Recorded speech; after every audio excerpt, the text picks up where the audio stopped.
J'aimerais juste qu'on s'intéresse aux conditions de détention de la suspecte du meurtre de Lola. On va voir qu'elle a été placée donc en détention à la prison de Fresnes et à l'isolement le plus total. Écoutez les explications. C'est derrière ces murs que la principale suspecte du meurtre de Lola est désormais enfermée depuis hier matin.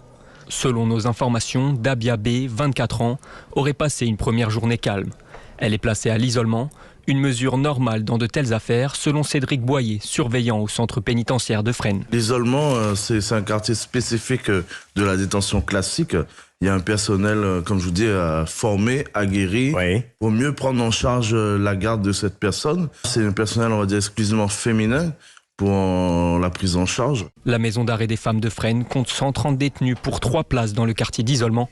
Couper la suspecte de tout contact au sein de l'établissement permet donc à l'instruction de poursuivre son cours normalement, d'après Anthony Moisoyer, surveillant à la prison de Fleury. Pour le coup, c'est une affaire médiatisée. Du coup, il est préférable pour éviter que la personne détenue soit reconnue par les autres détenus, etc., pour la protéger, tout simplement. Ça peut être aussi pour protéger les autres détenus. En fait, ça dépend aussi du comportement de la personne détenue, si elle est dans quelle phase elle se trouve. Plusieurs expertises vont être menées dans les prochaines semaines pour déterminer si la jeune femme est atteinte ou non de troubles psychiques. Le cas échéant, elle pourrait être jugée irresponsable pénalement. Voilà pour ce que l'on sait de cette suspecte dans l'affaire du meurtre de la petite Lola. Il est 18h30. On fait tout de suite le rappel des titres de l'actualité avec Mickaël Dorian.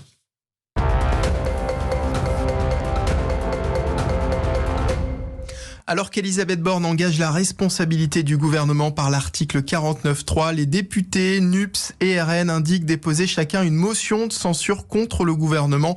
Si une des motions parvient à réunir la majorité absolue à l'Assemblée nationale, c'est-à-dire 289 voix, le gouvernement sera renversé. Environ 5 millions d'Ukrainiens seraient actuellement réfugiés en Russie, annonce faite par le secrétaire du Conseil de sécurité russe Nikolai Patrouchev. Ces habitants du Donbass et des régions du sud-est de l'Ukraine ont trouvé refuge en Russie, a-t-il indiqué à l'issue d'une réunion du Conseil de sécurité.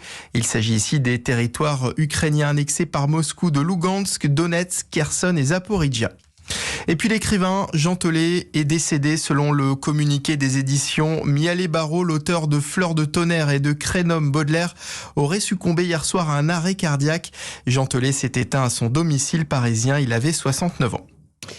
Voilà pour le rappel des titres. On se retrouve dans un instant dans Punchline sur CNews et sur Europe 1. On parlera des conditions d'expulsion des personnes en situation irrégulière sur le territoire français. Et puis on s'inquiétera aussi de ce qui se passe sur le front de l'essence, de la pénurie de carburant à quelques jours des vacances de Toussaint. À tout de suite sur CNews et sur Europe 1.